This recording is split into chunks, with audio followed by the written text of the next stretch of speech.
He's live, but totally have to make it so I let everybody know what's going on. Thank you.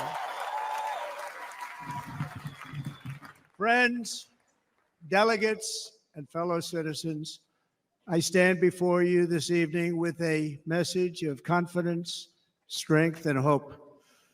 4 months from now, we will have an incredible victory, and we will begin the 4 greatest years in the history of our country.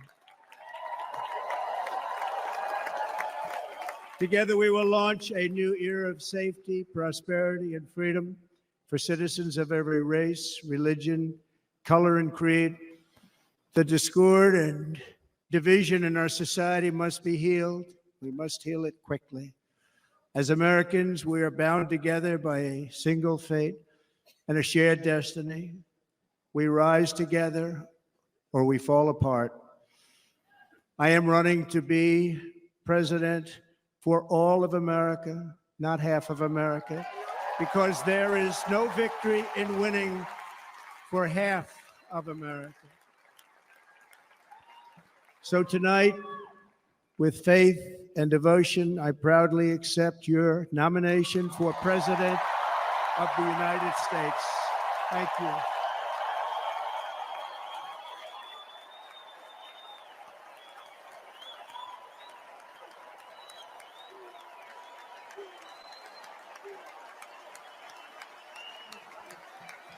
Thank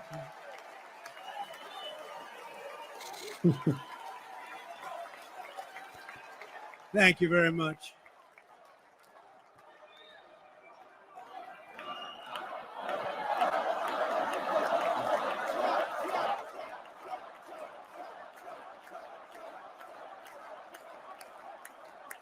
Thank you very much.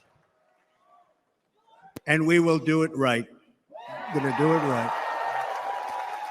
Let me begin this evening by expressing my gratitude to the American people for your outpouring of love and support following the assassination attempt at my rally on Saturday.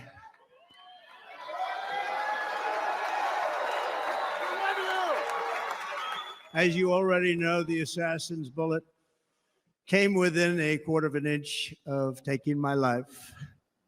So many people have asked me, what happened? Tell us what happened, please. And therefore, I will tell you exactly what happened. And you'll never hear it from me a second time because it's actually too painful to tell. It was a warm, beautiful day in the early evening in Butler Township in the great Commonwealth of Pennsylvania. Music was loudly playing, and the campaign was doing really well. I went to the stage, and the crowd was cheering wildly. Everybody was happy. I began speaking very strongly, powerfully, and happily because I was discussing the great job my administration did on immigration at the southern border. We were very proud of it.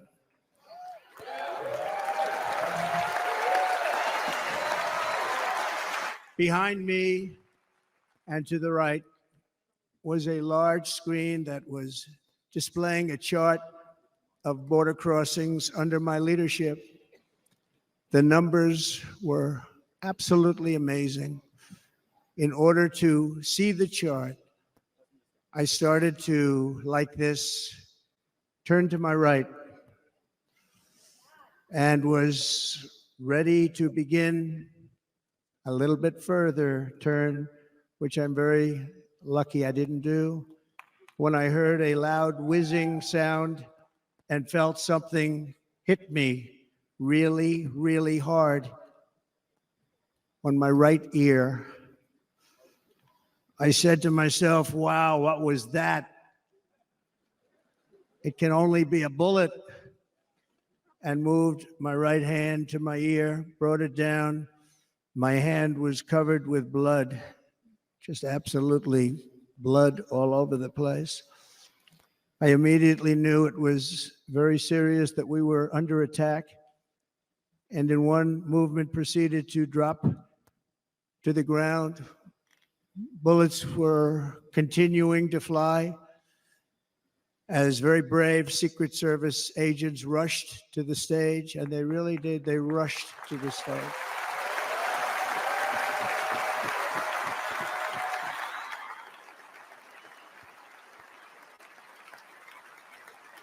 These are great people at great risk, I will tell you, and pounced on top of me so that I would be protected. There was blood pouring everywhere, and yet, in a certain way, I felt very safe because I had God on my side. I felt that. You know, he was going to throw that in there at some point, especially in this crowd. So, look, bottom line,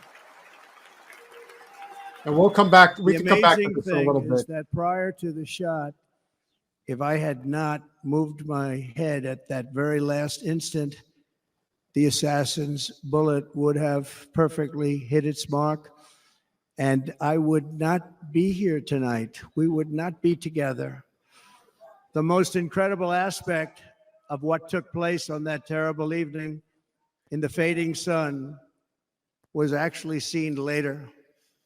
In almost all cases, as you probably know, and when even a single bullet is fired, just a single bullet, and we had many bullets that were being fired, crowds run for the exits or stampede, but not in this case. It's very unusual.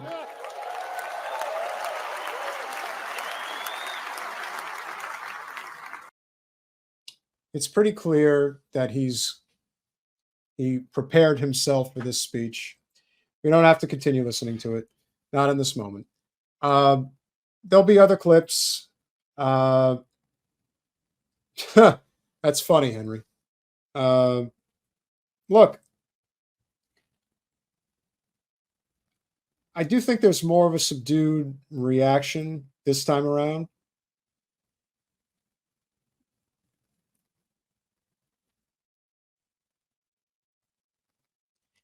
But I also think that Trump is just kind of in a situation right now where it's almost like he can't lose. And that's why I think he doesn't really feel pressure. He's just kind of not taking any risks. He's playing it very close to the chest, which from a political standpoint is the right way to go. The one thing I read earlier was that he was never going to mention Biden's name in this speech. You don't need to.